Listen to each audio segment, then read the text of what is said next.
अस्सलाम वालेकुम नाज़रीन, आप देख रहे हैं मुसाफा न्यूज़ और मैं हूं राशिद सईद राणा। नाज़रीन, खबर है बिहाड़ी से, जहां मुसाफा न्यूज़ और रोज़नामा मुसाफा पाकिस्तान के चीफ एडिटर राव मोहम्मद रफ़ीक ने नए आने वाले डिप्टी कमिश्नर जनाब कैप्टन रिटायर वकास रशीद साहब को जिला बिहाड़ी में तैनात होने पर वेलकम करते हुए फूलों का गुलदस्ता पेश किया।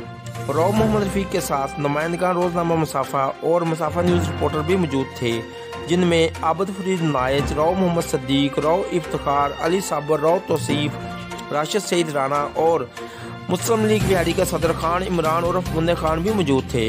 आखिर में मुसाफा न्यूज़ रिपोर्टर्स ने DC साहब से बिहाड़ी शहर की तरक्की व खुशहाली की ख्वाहिशात का इजहार करते हुए इजाज़त ली। देखते रहिए मुसाफा न्यूज़।